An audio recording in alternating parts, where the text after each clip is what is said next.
Video. And Professor Shakya, thank you again for the introduction. And this is a great honor for me to be here. And yesterday, as we were touring in the old city, and we went to a neighborhood that is belonging to the Shakyan families, I was very, very much impressed by the simple fact that I heard the name Shakya, and because, well, it's the same family where the Buddha came from. So, and now I see there are people from that family here in this room. So I'm really humbled to be giving a talk on the Dhamma to members of the Shakyan family. So, so that really is, it's very humbling. And as I mentioned to you, Professor, it's extremely pleasing for any teacher of the Dhamma to share whatever we have learned, whether it's through studying and especially through our practice with other teachers and other students of the Dhamma. So when the opportunity came, when the suggestion was made for me to give the talk, I just quickly jumped on it because, especially given the nature of the talk itself. The Brahmaviharas, the four key elements in what in English is poorly translated as the divine abidings, are qualities of mind, qualities of feeling, qualities of human experience that are extremely necessary in the world today. So it's extremely essential for us to approach it in that fashion. I say in the world today because we're all living in a digital world. Everything is online. We are having less and less and less interactions with each other as human beings. I was mentioning something to someone not too long ago, where human beings, we're very skilled, and this is something that we can bring from our animal ancestry. We're very skilled at identifying facial expressions, bodily gestures, vocal tones. In the 80s, there was a professor, I believe, from UCLA. His name was Professor Mehrabian, who did a research on this. His experiment involved looking at how much of human communication takes place through words, verbal communication. So, how important are words that we use? And he was completely surprised to find out that words are not that important. His experiment resulted in proving that, in fact, only 7% of our communication has to do with words. It's verbal.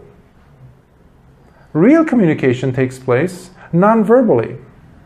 That is, through expression of eyes, bodily shapes. If I'm talking to you like this, it means one thing. If I'm talking to you like this with open hands, it's totally different. One of my teachers, whenever he gives Dhamma talks, if he sees anyone sitting like this, or feet crossed like this, he would not give a talk. Because you find that also in the texts where the Buddha himself refused to give the talk because they were sitting like this, the monks, some of them. So psychologists also have looked at that phenomena, and apparently the brain locks out a portion of its attentive power, so it has less acceptability of any new data coming in, any new information coming in by you sitting like this. So if you're in a relationship or you're going to a job interview and you sit like this, you're telling your interviewer or your partner or your family member or your teachers professors, yeah, I'm here, I'm kind of respecting you, but my brain is locked. I'm not listening to most of the things you're going to say. So anyhow, long story short, 93% is nonverbal communication. Tone, eye contact, etc., bodily positions, etc. So now, when you look at that in the context of the Brahmaviharas, which by the way are 4, Metta, Karuna, Mudita, and Upekkha. Now I'm not going to just talk about mostly of their technical definitions, what they are. I mean, I will touch upon them here and there, but the most focus will be laid on their practical aspect. Today. I say today again because I was sitting with very close individuals in my life, and they have 2 children, beautiful children, and I love them very much. And we were playing together, this and that, and then eventually these children ended up getting their iPads, iPads to play with their games. And they were so lively when they were together. They were so much having, so much fun, playing this and that. But when they took the iPads in their hands, their attention went into this. And that is the world we're living in. The expression, almost gone. Your connection with another human being, almost gone. You're living in a bubble. Now that is a problem because we as human beings, we are social beings. We need to connect and we need to bond. Even the monks and nuns in the time of the Buddha were not living like islands. At some point, at least during the day, they had to go into Pindapada, alms food collecting. Even the Buddha had to do that. So there was always communication with other human beings, with other monks or nuns. And the monastics, as a part of their contribution, they had to give Dhamma talks after they were served meals, especially when they were invited into people's homes. Now, when you think about this, you can also see how the Buddha saw the value of bringing this extra quality, the Brahmaviharas, in changing a person's way of functioning, in changing a person's way they view the world. Okay, let's put that aside for now. When we talk about Buddhist meditation, majority of the time, when we look at Buddhist practice and also the instructions that are given throughout the centuries, especially where this focus is going to be mostly, this lecture is going to be mostly on the Pali Nikayas, the earliest tradition that we can find in this tradition of Buddhism. So there we see, even to this day, the attention being laid on the practice of the breath as a method, as an object of meditation, majority of the time.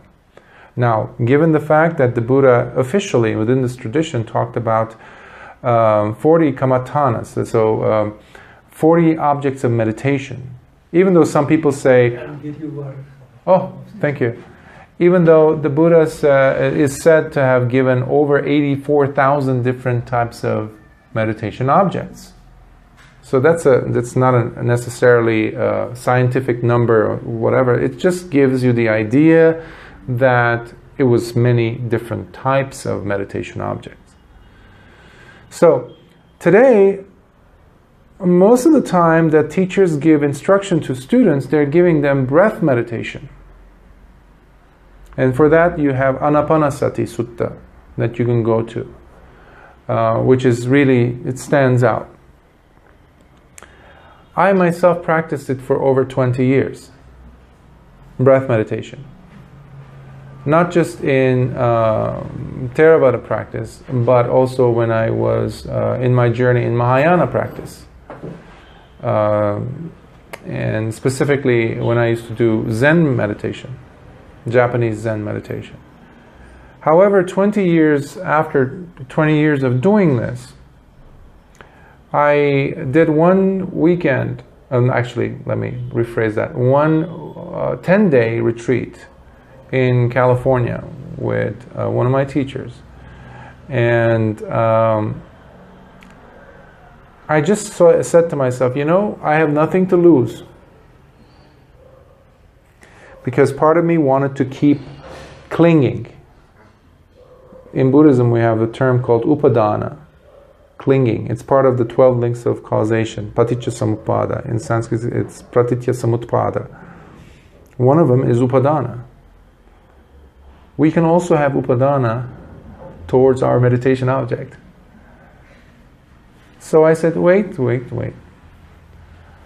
Why don't I give this 10 days meditation retreat a chance?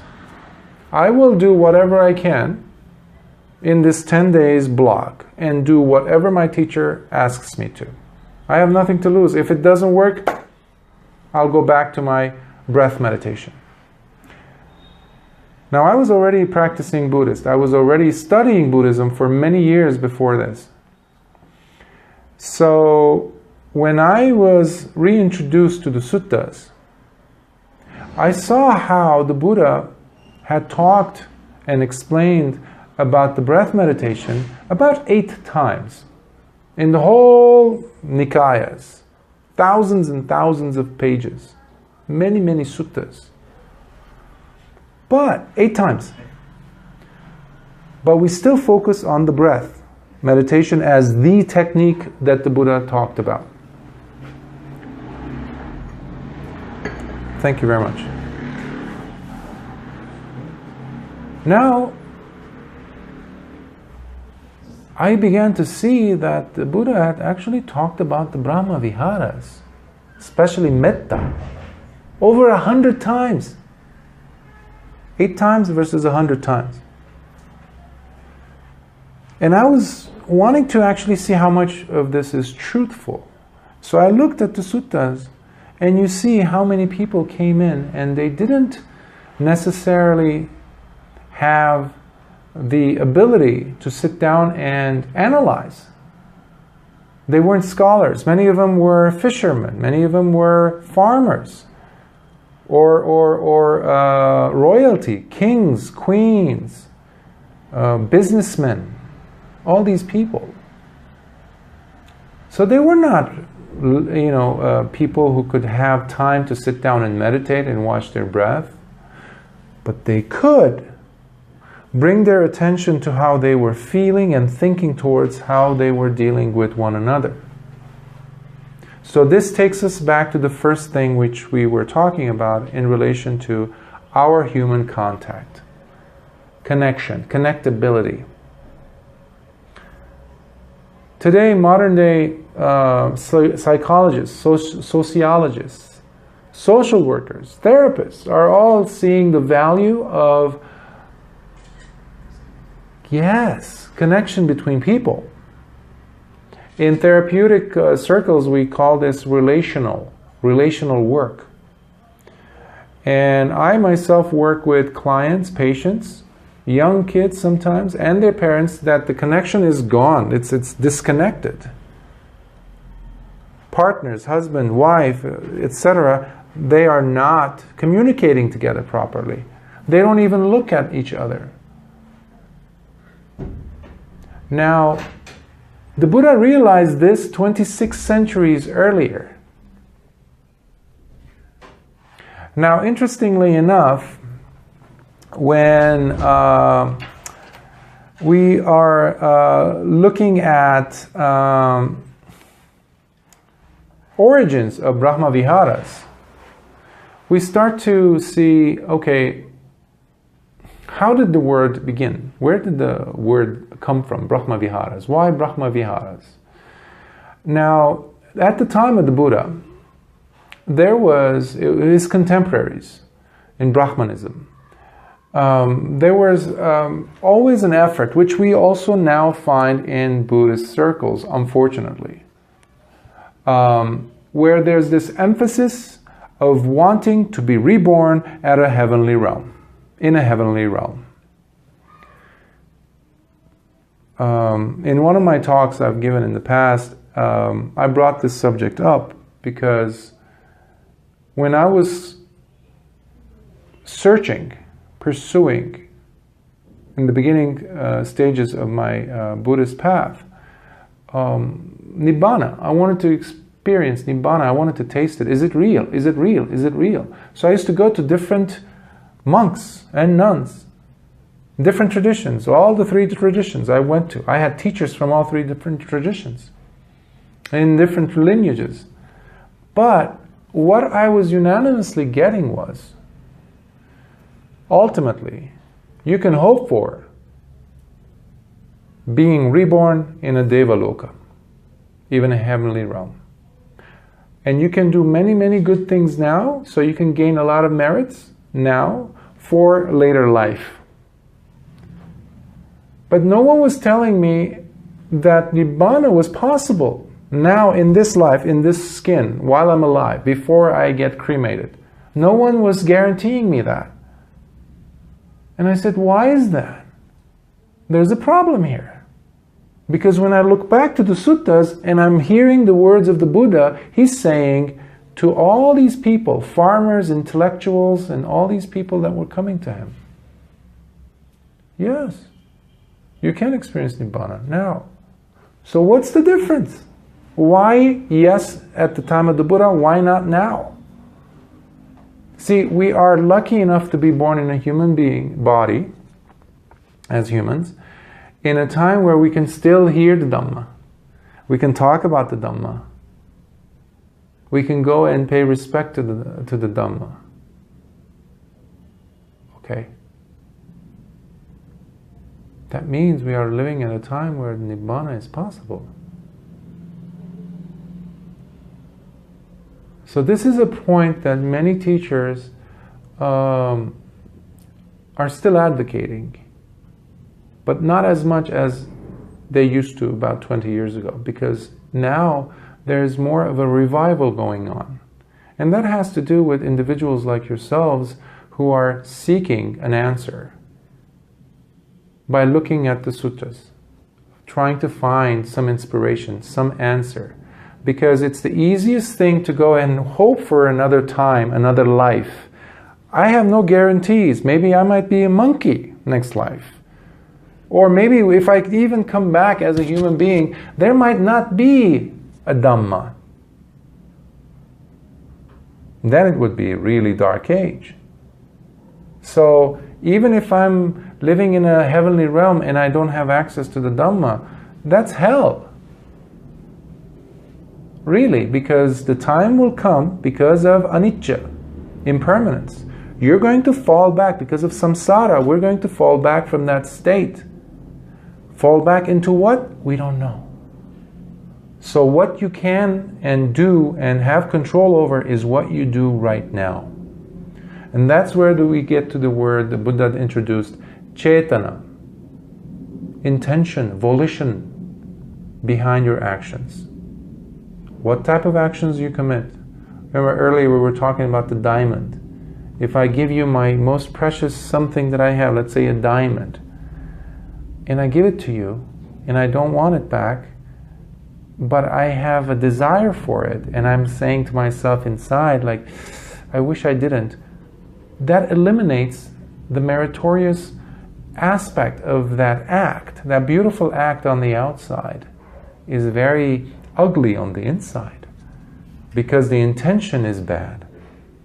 Now, to bring that sense of purity into your own actions really blossoms, really flourishes in the form of the Brahmaviharas.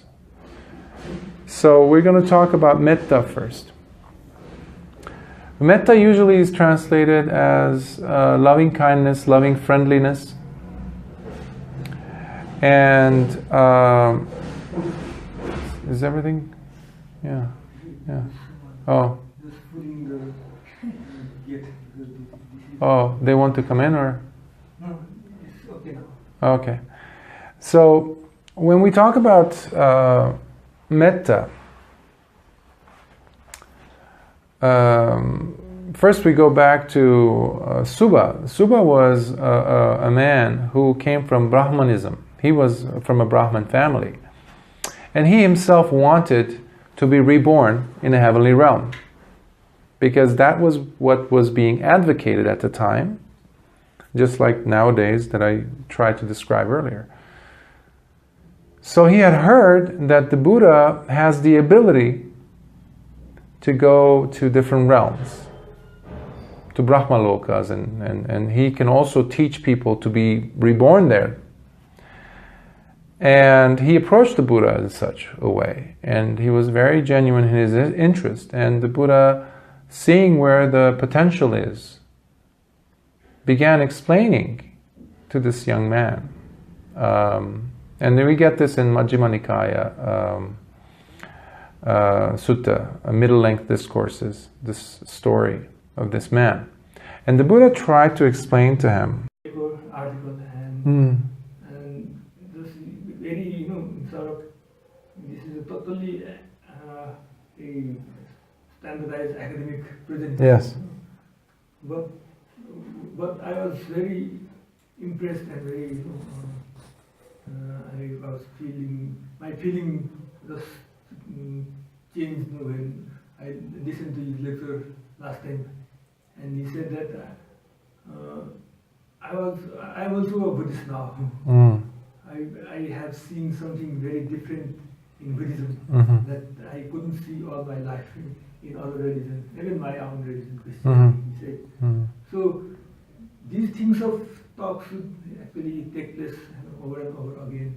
But normally those invited for this lecture just actually give academic presentation, where after the lecture is over, people, audience asks questions, and the presenter also gives answer. But in the long run, or at the end of the lecture, they'll get nothing as far as practice is concerned. Exactly.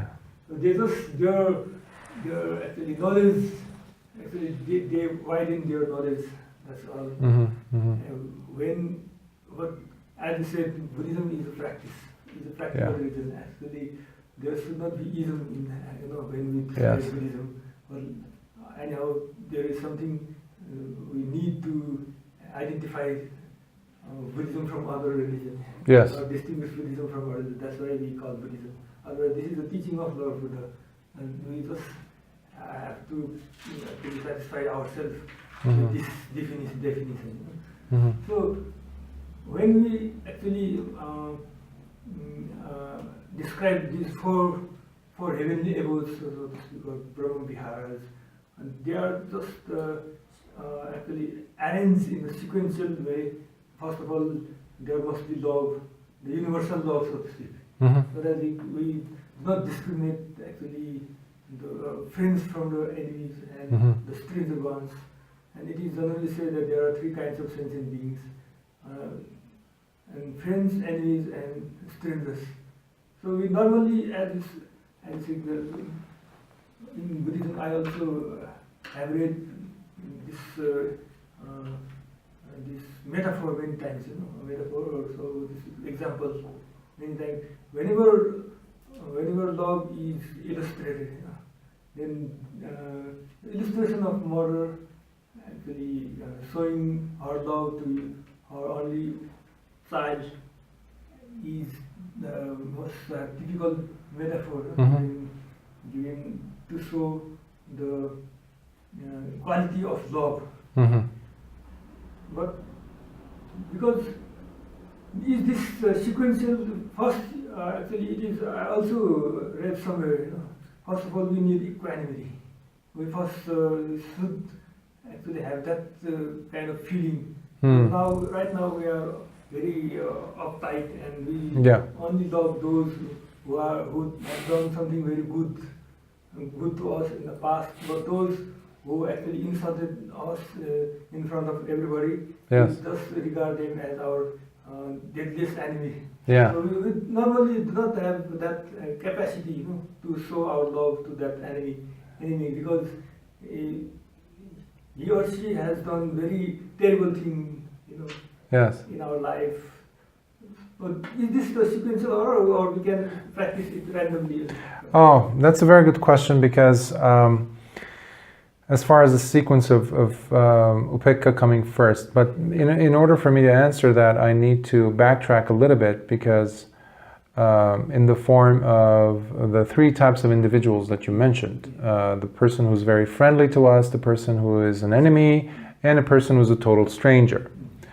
What I was taught at one point was, and now I still hear some of the meditation students I get, they have come across teachers who would teach them. They're Buddhist teachers, and they're very well-intentioned, good-intentioned people, but the method of teaching lacks an understanding of human psychology and the value of emotions on us. So before you go and for example,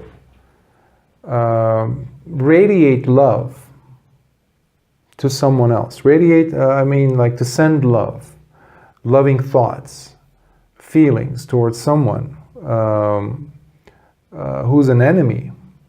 You need to get your mind prepared well enough to be able to do that, because just like the earlier mention of something like a mantra, may my enemies be well and happy. How many people can actually do that? Really? Lip service. Exactly. So it becomes a lip service because the intention behind it is completely not there. So before we do that, we need to be able to gradually, slowly work our way up to do that. So there are a set of instructions that I give to my students and when they first prepare. So one of the things that are absolutely not allowed for them to do is to send love to their enemies. Now that doesn't mean that they need to hate them, no. So their primary expenditure of energy, their primary focus in this practice is only to send it to one person. Well, the way I was taught from my teacher is three things have to be there for the qualities, qualifiers. One, the person needs to be alive. You can write this down if you want to. The person has to be alive. Second, the person needs to be from the opposite sex or someone we don't have any sexual attraction towards. That's the second requirement. The third requirement is they need to not be related to us, so they are not blood relative. Because you might love your father, your brother, or your uncle, or somebody, or your sister, or your mother, but when you're deep in meditation, remember the 5 hindrances? They will show up, and they will use any background story to make you fall off your object. Object in this case is sending love to this person. So if it's a relative, you're going to start thinking, my cousin, that is your spiritual friend you're practicing to send love to, this one person, right? And you start remembering bad things. And if you have been a human being on this planet, no family is without any quarrels. There's always some fighting, some argument, something, somewhere. But if it's someone who's not related to you, someone like a teacher, someone that you hold in high regard, someone, maybe a friend that has been there and helped you and guided you. In Buddhism, we call them kalyana mittas, for example. That's different. And that is the only person we use for metta practice in the beginning. Now, once it becomes stronger, the metta becomes so strong, the mind is like a piece of tissue that I put inside this water. It completely becomes wet with metta. Slowly, slowly, we work them towards more people, not just one. We can introduce family members. And slowly, slowly, we introduce them to strangers, neutral people, we call them. And then finally, once the student meditator has worked with me well enough, and every day I have to sit down and ask him some questions. They need to answer those questions. And I know where they are in their practice. So as they develop and I see that their mind is becoming more and more balanced, they have more upekkha. Then I will introduce him or her to a practice where they will generate metta and send it to their enemy, one at a time. But they have graduated. It's like in high school, you don't teach someone heavy-duty calculus, trigonometry, difficult equations, or scientific principles to someone who's a child, who's in kindergarten, primary school. Similarly, upekkha, I disagree with that notion that upekkha has to be there first, because upekkha cannot be there first. It is there on its own, but we cannot get to that level starting with upekkha because we don't have it yet. We don't have an understanding. So what then the teacher is doing is allowing the student develop the sense of upekkha slowly, slowly. Because unless upekkha is there, the mind is going to be like this. Even if they are practicing very diligently metta, I show them the picture of their loved one, their spiritual friend. I take that out and put the picture of the enemy. Their mind goes, whew, there's no upekkha. So that's why the mind has to gradually get stable. And I, as a meditation teacher, will work with my student to see slowly. They will talk to me, they will email me, they will ask me, this is what's happening, what can I do now? And once I know they're ready, and there are signs as a meditation instructor, you know what to look for. And I listen to their words. And then I know if they're ready, but not before they're ready. Once I've seen their upekkha is there, then I will say, okay, now go ahead and think of your enemy. So it's a gradual process. My another question is because there are two most important factors in Buddhism as I have been taught by gurus. Mm-hmm. I read also in books. Mm-hmm. That is wisdom and compassion. Mm-hmm. And all those three, beginning from metta and karuna and mudita, actually they also require wisdom. Mm-hmm. Because it is upekkha definitely requires wisdom, because if we do not have wisdom, we just tend to discriminate the good ones from the bad ones, Mm-hmm. and we spend our entire life within these kinds of discrimination, dualistic. Yes. I am others and all these things. But upekkha is something which has to do with those thoughts which transcend these dualistic attitudes and discrimination. Mm-hmm. So you no longer actually consider others as others. Mm-hmm.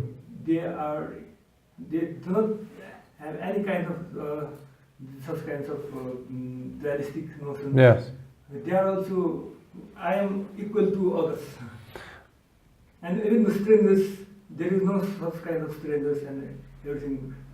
Is this true that only upekkha needs wisdom, whereas those three factors, those three factors, metta, karuna and mudita, they also need wisdom, but not that necessary.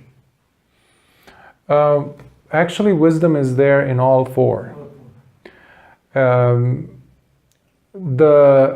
level of clarity, the maturity, in fact, gets into full fruition, full blossom in the upekkha level.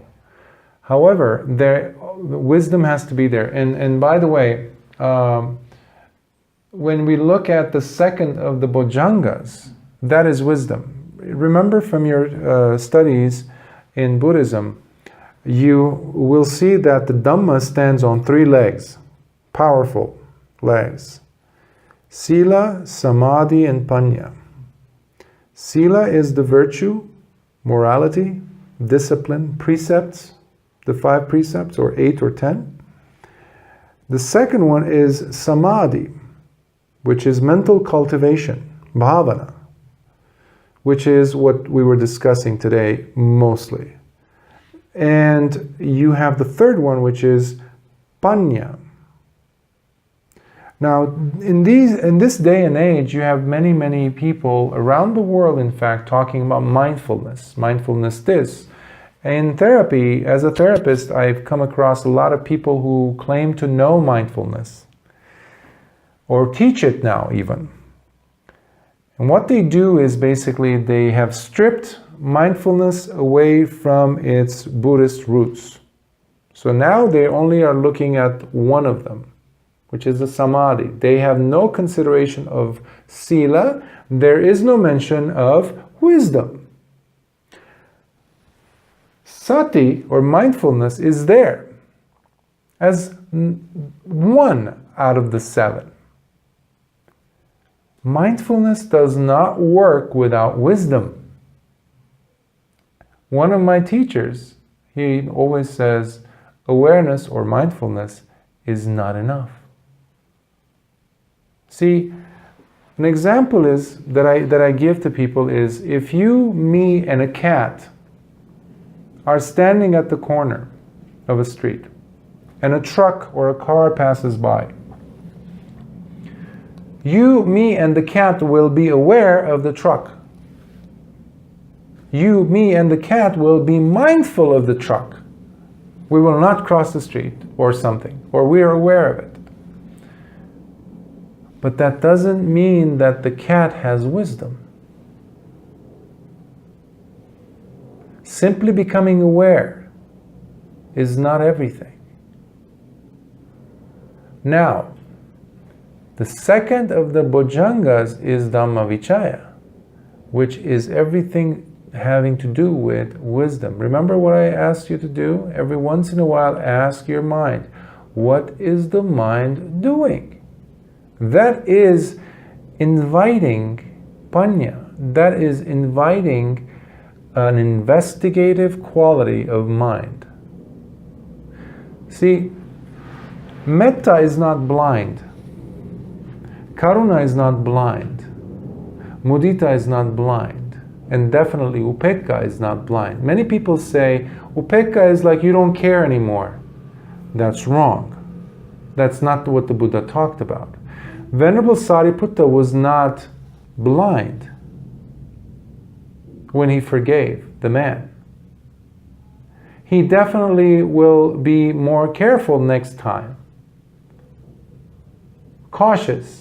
If I'm walking down a path and I fall into a ditch, or if I'm walking on a street and I see some people who want to hurt me,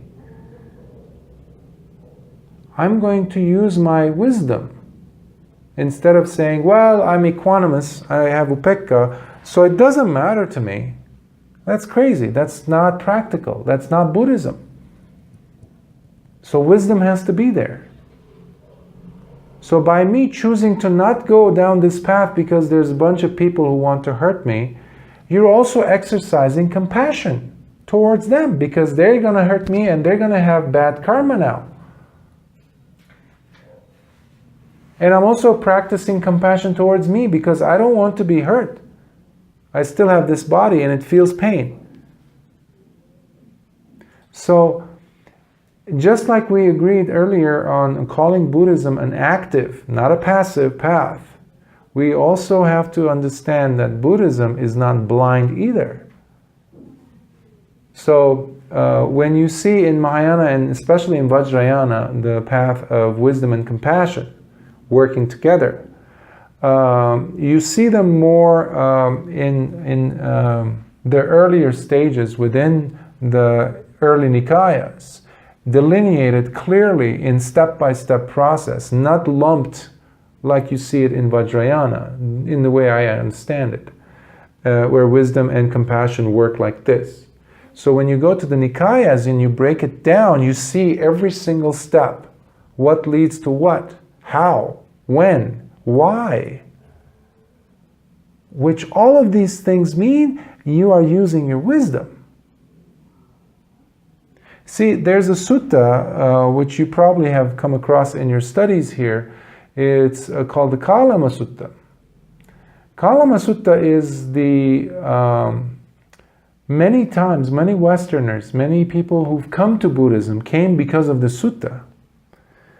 And many people who have science background, who've turned away from religions and faith-based organized religions to Buddhism because of the sutta and what it says in it. So the Buddha was invited to come to this village. Villagers were the Kalamas, and they were very intelligent in their time for people, because they had very inquisitive minds. They were very analytical, and they really listened to teachers. One of their questions was, in inviting the Buddha over, was to help them solve a problem. The problem was that because they were close to the Himalayas and many people close to a major forest anyhow, many yogis after the monsoon season would come out and pass through their village. And as they did so, they would sit down and teach them their teachings. And all of these teachers, at one point or another, would always say, "My way is right, theirs is wrong, believe in me." So these Kalamas were confused. Which one should we believe? And now they had invited the Buddha. And the Buddha listened to them, as he always did. First, before he introduced his teaching, he listened to people's problems first. He said, "Kalamas, your confusion is adequate. That means that you have a reason. You are right in being so confused." And then he listed several things that people need to be aware of before they actually go ahead and subscribe or dedicate their lives to a teaching.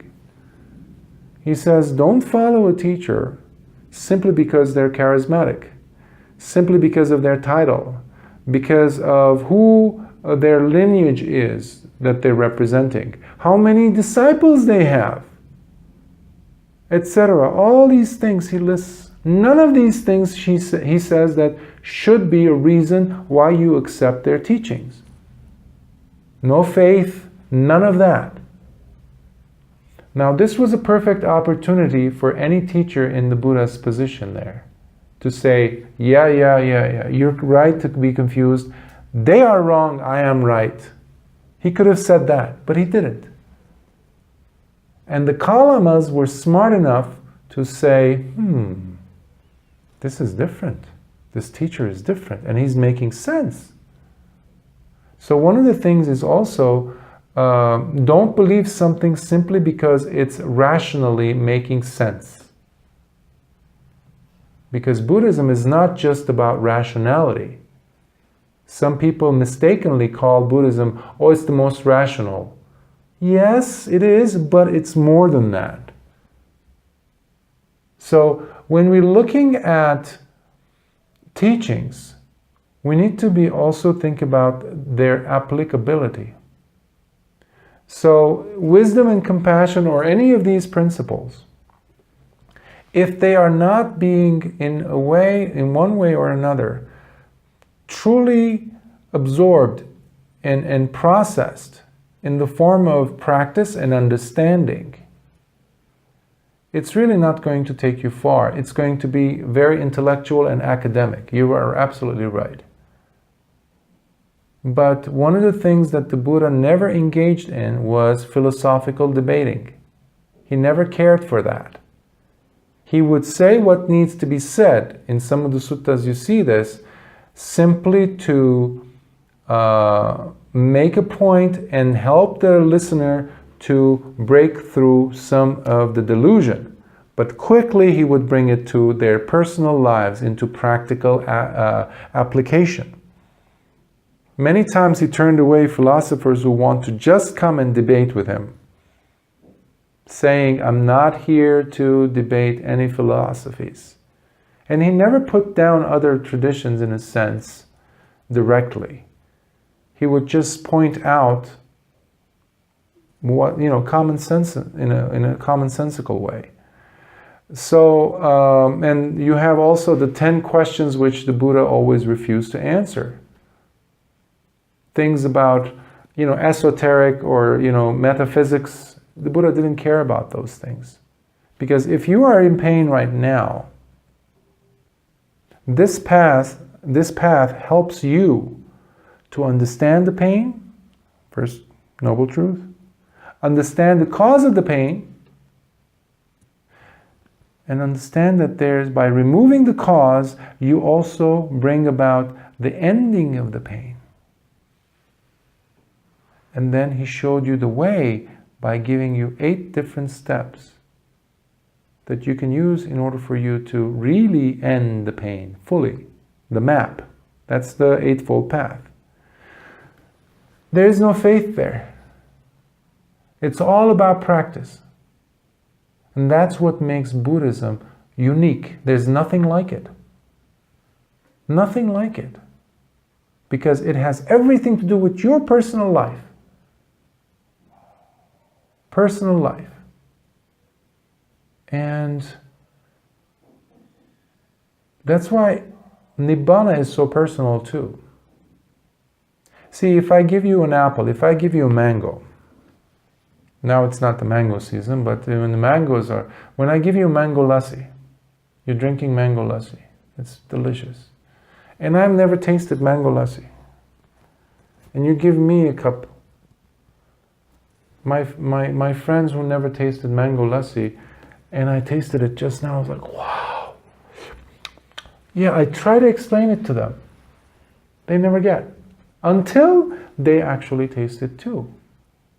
Now the difference is, the example here, the similarity rather, is that with practice, what the Buddha himself tasted and became the Buddha 2,600 years ago is still available for us to taste and see for ourselves. Ehipassiko, come and see for yourself. So each one of you is sitting there listening and trying to think and analyze and understand. I would like you to walk away understanding that it's all up to you. No one else is going to do the work for you. No guru will do that. No teacher will do that. I can't give you that. All of us are going to simply give you instructions, but you have to walk the path. You have to taste it for yourself, but you need to do it. And one of the best ways to do it is by applying the 4 Brahmaviharas, because they're so human. Metta, Karuna, Mudita, and Upekkha. See if you can introduce those into your lives in simple ways. When you wake up, before you go to sleep at night, tonight, make a decision, make a resolution. Say to yourself, when I wake up in the morning, I'm going to wake up with a smile. I'm going to wake up with a smile. Before I leave my house, I'm going to look in the mirror and I'm going to say, I love you. I'm going to say, I forgive you for any bad things you thought or did or said. Smile and say, you look beautiful to yourself. And then walk. outside the door. Go do what you need to do. You already started practicing Brahmaviharas. You are the perfect candidate to test this on. See how that's going to do to you, what it's going to do to you. Try it for one day, see how it feels. This is a very practical, pragmatic path, the Dhamma. No part of it is looking or having you look at the Dhamma on the basis of belief. That's what the Buddhist path was known. Many of the Buddha's students were tested later on by other teachers, gurus and things like that at the time of the Buddha, by Mahavira and other people. And these students, whether it was Anathapindika or Chitta, these two were householders. And they had experienced Nibbana. Anathapindika was a Sotapanna and Chitta was an Anagami. Lay, Upasaka, businessman, wife, children, lands, property, business. He was Nanagami. So one day Mahavir pulls him aside, and because he was Jain before, and he was helping the community of the Jains. But now that he was a student of the Buddha, his dana was going to the Buddha. So Mahavir did not like it, and plus he was a very famous man, so he lost one of his students to the Buddha. So he pulled him aside and he said, the Buddha said this, do you believe in that? The Buddha says this, do you believe in this? The Buddha said this. And Chitta, this man, a student of the Buddha, listened and he said, no, I don't believe. Mahavir's eyes opened like this. You don't believe? Aha! So you know that the Buddha is wrong then. And he said, no. But he said, you said you don't believe. And he said, yes, I don't believe because I have tasted it. He had tasted the Mangalasi of the Dhamma. He had tasted it himself. He experienced it. That's why the Dhamma does not require belief. It requires effort, understanding, which is wisdom. It requires practice, which requires compassion. And then you already know. I don't have to come and tell you the path is good. You already know. When you wake up in the morning, now whenever I wake up like before I even open my eyes, sometimes I'm smiling. I'm ready. In one of the Vaggas in the Dhammapada, I think it's 276 or something, Dhammapada, the Buddha says, we are the happy ones. We are the happy ones compared to others. Because you are coming from a good, solid place. So when you get up in the morning or about to leave your house, ask yourself, am I happy? Where is the mind? If you're not happy, usually the mind is holding on to something. I want something. I want things to be different. Usually that's what the mind is doing. That's why you're not happy. There's the three defilements there. So by you asking, where is the mind now? You settle. Put a smile on your face. Be generous with that. Before you give money to someone, give dana, give your smile first. Can you do that? That's the easiest way to practice dana. I don't need to give you diamonds to show you that I have generous heart. I can show you with my face. So I hope that helps. And if there are no more questions, are there any more questions? Yes? We have been listening to lecture for maybe 2.5 hours now. Ah, okay. And actually, your lectures are with us spellbound, and we are unaware of the time. Yes. Well, maybe that's an invitation. I came to Nepal, I also see it here. So it's a world, like it's an epidemic. Everywhere you go, you see this. People are losing contact with themselves and each other. We don't know how to communicate non-verbally, which is 93%, remember, of communication? So now is the perfect time to practice the Brahmaviharas, first with ourselves. So when you're doing science, a scientific experiment, when you're trying to do a math equation, when you're solving a problem, you always need to understand the problem well first. What is the problem? You will go and study the problem before you think about the solution, because most of the solution is found inside the problem, if you understood it well. And that's what the Buddha was doing 26 centuries ago. See, Buddhism is not about pessimism. Pessimism is looking at things negatively, right? When somebody from outside looks at the Dhamma and says, oh, Buddhism was all about dukkha, suffering. No. No. The Buddha was saying, he looked around and he said, there is suffering. He didn't say life is suffering. He said there is suffering, which is a totally different thing than life is suffering. That's pessimism.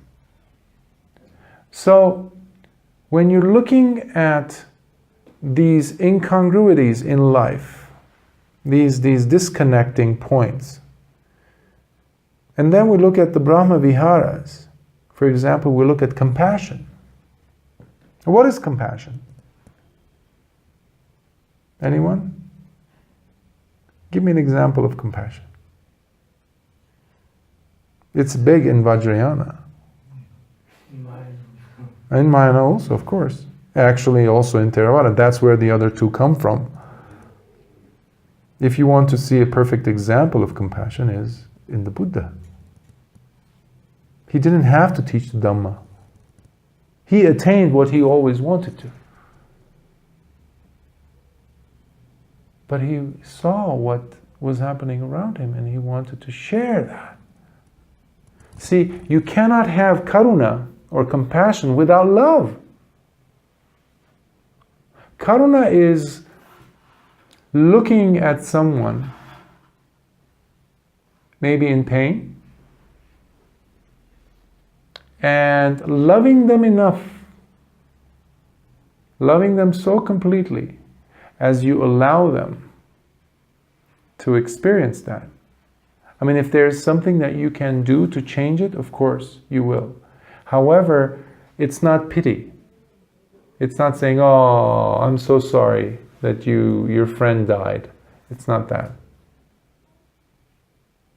Pity is a very close enemy of karuna. Okay? So karuna has metta in it. So if the shirt that I'm wearing is karuna, metta is the thread. Each little thread of string, of cotton that made this shirt. So it's the same thing. But it allows you to no longer see that boundary between me and you. Which takes us to number 3 of the Brahmaviharas, which is mudita, which is sympathetic joy. Or vicarious, sometimes they call it. Vicarious means you see something happen somewhere else, in someone else, but you feel it as if it's you. It's happening to you. So if you're a mother, or if you want to be a mother, and you never have been, or you're unable to, but someone close to you all of a sudden becomes a mother, if you have mudita, you're filled with so much joy towards this friend, as if it's you who have the child. So there's no more boundary between me and this thing. I feel what they're feeling. Okay? That's such a powerful and high state. So you see what's happening here. Metta builds the ground, and then it develops into karuna. And karuna becomes so full. If I actually fill more water into this cup, what happens? Spills, and everything else around it gets to taste the water. And they feel if it's cool. And that's mudita. And when you have that, when mudita is there, meanwhile the energy of the intensity is becoming less and less, and you're behaving more like a balance. So if you wanted to be a mother and you haven't been, and you try and try, you're not being able to, and your friend becomes a mother without trying, and you're seeing their happiness as your happiness, slowly, slowly, slowly, there is no more greed inside of you. There's no more lobha. There's no more craving. Oh, how come she has it and I don't? There's no more of that. So what's happening is, there isn't this movement. There's more of this. And more of this. And all of a sudden there's this. You have a house, earthquake happens. Right? A few years ago here, major earthquake. You lose your house. Your mind is this, equanimous. And that is upekkha, which also is number 4 of the Brahmaviharas. Upekkha inside of it is very much full of love, in essence. But the love that upekkha has is so relaxed, is so calm, that it doesn't get into this perturbance, we call it, of fluctuation. And that is the state of a Buddha. That is the state of an Arahant. That is the state of an awakened person. You know, there's a story in the Nikayas of the 2 chief disciples. Do you remember who they were? Sariputta and Moggallana, the 2 chief disciples of the Buddha. Sariputta, he was foremost in wisdom, in all of the community, of all of the Sangha. But he was only second to the Buddha. That's how wise he was. It took him 1 month to become fully awakened. Moggallana took 2 weeks. And the Buddha always explained to his students, saying, there was a reason why Sariputta took so long. 1 month, when we think about it now, it's like, are you kidding me? Fully becoming an Arahant? I'm trying, and it's been more than a month, and I'm not fully awakened yet. But anyhow, there's a story of Venerable Sariputta. And he was known to be so forgiving. He was such a caring, loving, compassionate monk. He had all the Brahmaviharas in him. That in the morning, when all the monks would go out on their alms rounds to get food, he would always wait behind them. He would take care, make sure that the vihara, the monastery, was well taken care of. He would sweep the floors, clean the grounds. He would make sure that the beds are well. He would make sure, a very important one was, he would make sure that the sick monks were getting enough medicine and they were getting fed. If it needed to, he would go and get food, alms rounds, and bring it and feed them. So he was full of compassion, full of forgiveness. So he was known for that. And each of the chief disciples, all of the major disciples, but especially the 2 chief disciples, had their own groups of students that they were responsible for. So one day, while Venerable Sariputta's students are discussing how patient and loving their teacher is, Venerable Sariputta, there was one Brahmin. He was not a Buddhist, he was not obviously a monk. He was hearing them talk and describe in such grandeur, in such high regard, Venerable Sariputta's patience. And he said, I can make him angry. You're just mistaken. He's just a man. I will prove you wrong. And he waits. And Venerable Sariputta comes to the city on his alms bowl with his alms, to collect his food.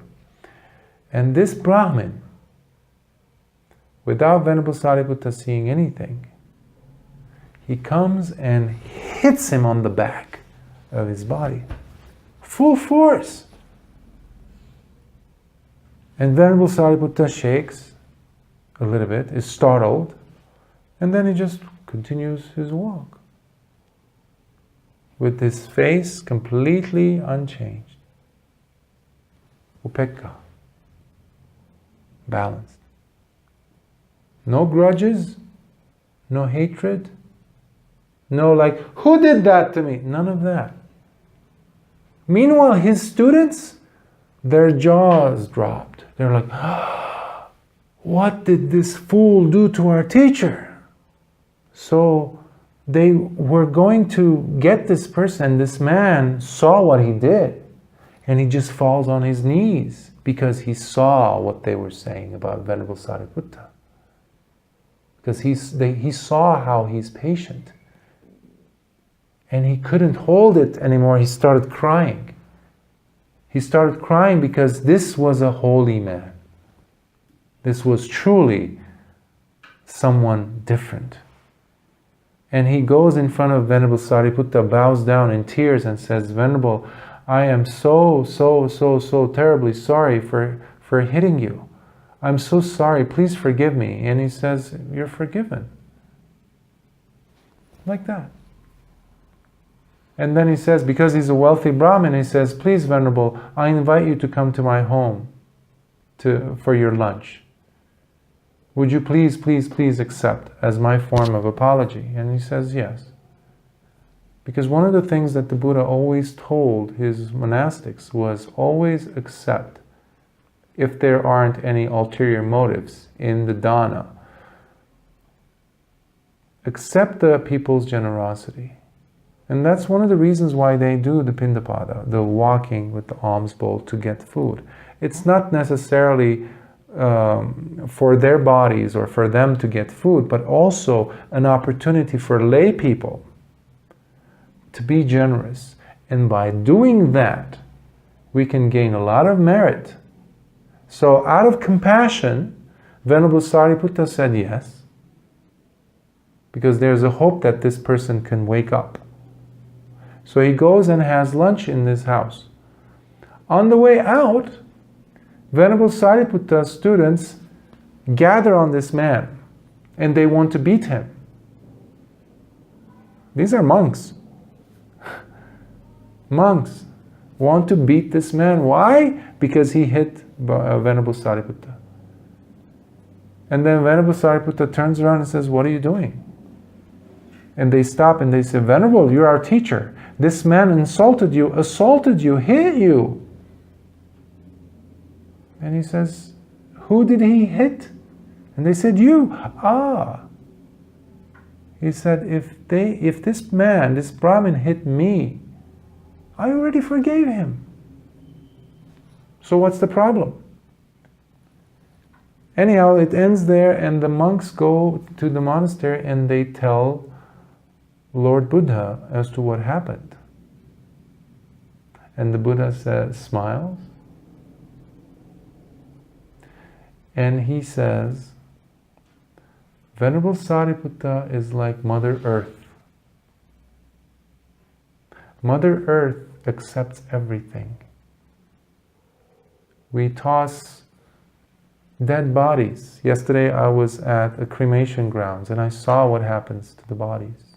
they burned them and they tossed them into the river. That eventually goes into the ground. Sewage, feces, dirty garbage, all these things go into Mother Earth. She accepts them. People go and bury gold, give their most treasured things, precious things into the earth. They give their loved ones, their labor, their hard-earned sweat. Mother Earth accepts them equally. So he says, Venerable Sariputta is just like that. He is so patient. So I love this story because it pretty much captures everything about the Brahmaviharas. And it's a wonderful example for, at least for me, to live up to. Because life gives us so many hardships, so many painful and suffering-ridden situations. How do we deal with them?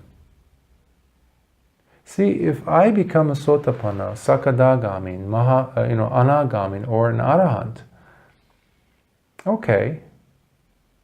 But if that's not going to carry itself into my actions in life, around the people I deal with, work with, what is the point of the Dhamma, really? Why do we even practice? If it's not going to have an impact. And the way it has that is by us understanding, really understanding how things take place. And it has a lot to do with you asking some questions. The most basic one is, what is the mind doing right now? Every few minutes, if you can, because that is going to slowly bring you into what's happening in the background. Because most of the time we are on automatic pilot. We're in the passenger seat, right? With the bike, we're not driving, we're not riding. Somebody else is. And that somebody is your sankharas, your habitual patterns, right? Your hindrances. So when you say, what am I doing? What is the mind doing right now? You basically put a full stop and say, let me, one moment please, one moment, let me see what's happening. If you're eating your food, when you're eating your food, if it's your most favorite dish your mom made or you made or somebody made for you and you're like, momo, right? You guys love momo. I've tried it. It's pretty good. Right? Okay, you're tasting it. Oh, it's the best recipe. Oh, like, how are you eating it?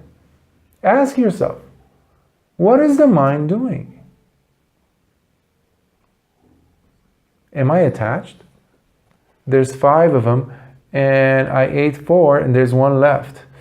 Ooh, I'm going to jump on it. What is that? That's greed. So by you asking, what is the mind doing? And you identify greed.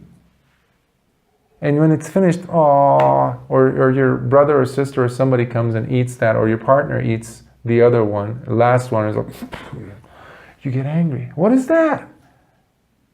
You ate the last piece of momo. So it's happening all around us, all the time. The defilements, the hindrances are all there.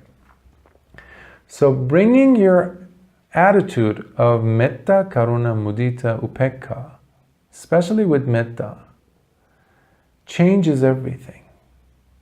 It gives you the capacity to be patient with yourself. And earlier I mentioned the role that forgiveness has to play in this whole equation. Forgiveness is very, very important. See, you can be doing so many kind things. You might even be able to go to many retreats. You can do many hours of daily meditation. Even try to do metta practice. You won't go far in your practice. a friend of mine who is very, very advanced meditator and who's experienced the second stage of awakening. He's a Sakadagami.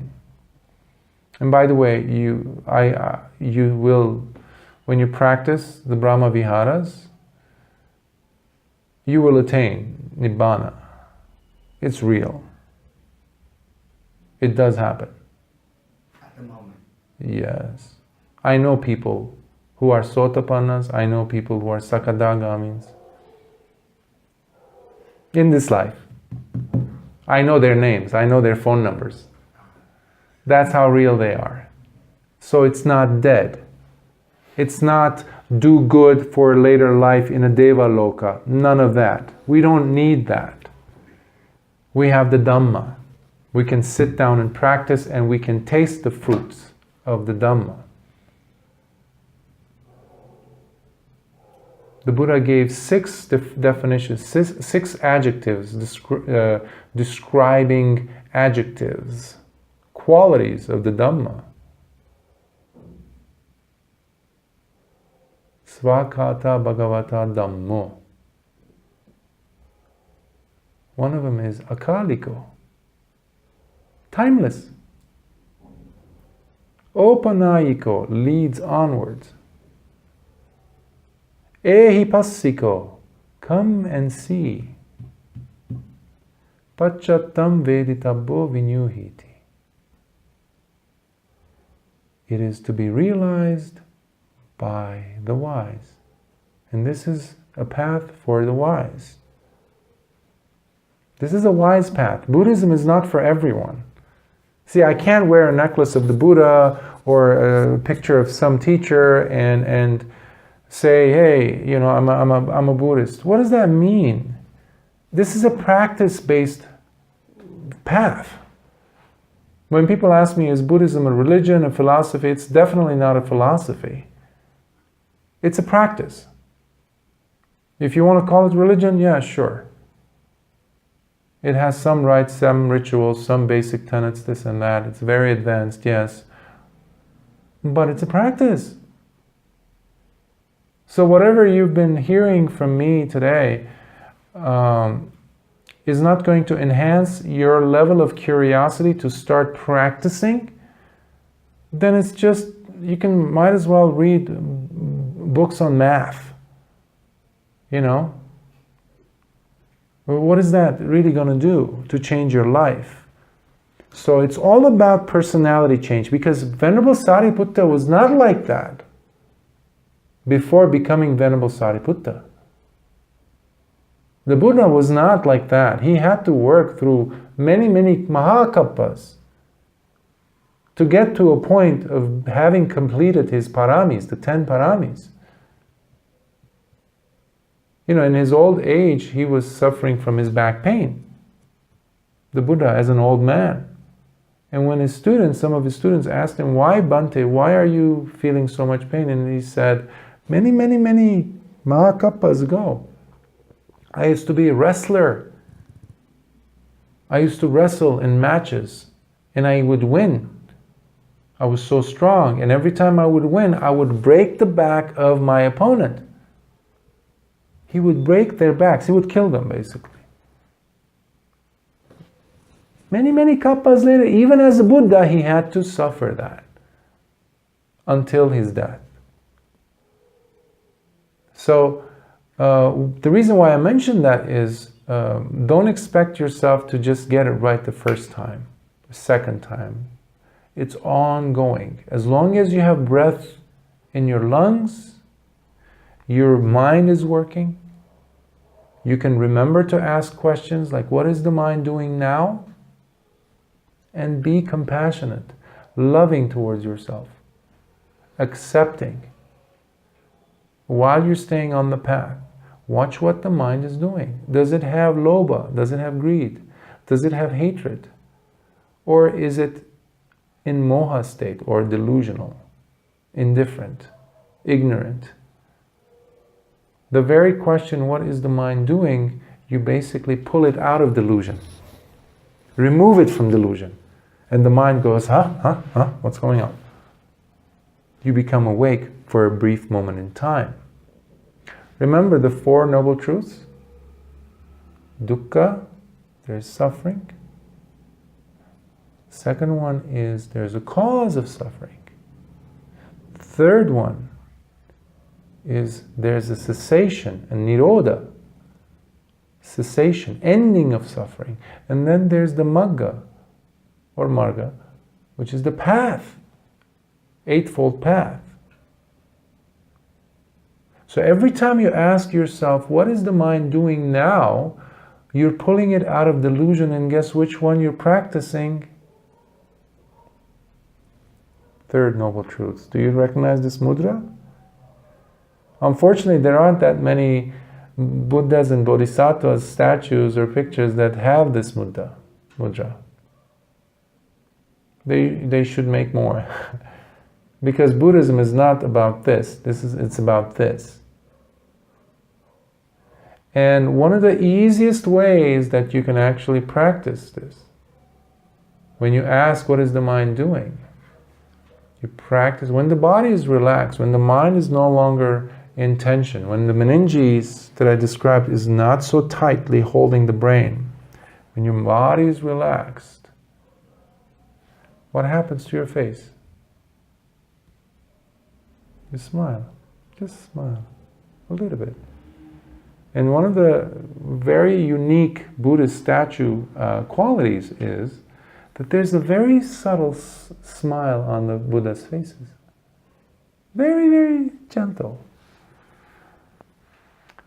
I came across an article, a scientific article that was done at Minnesota University in the United States, and there's also one that they did in the University of Hamburg, I believe, in Germany.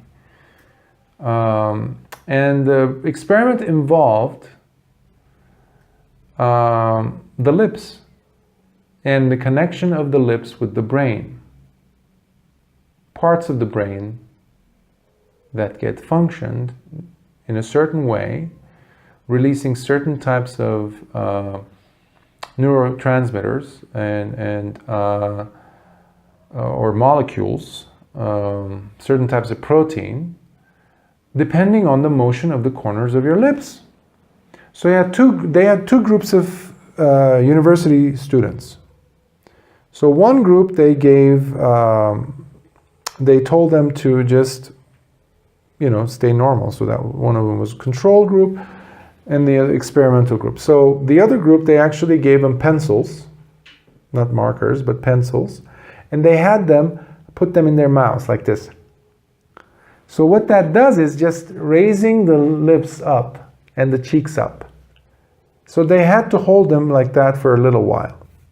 Meanwhile, their brains were connected to electrodes that are connected to a computer screen that was registering what the brain waves were doing and seeing if there was any neurotransmitters being released.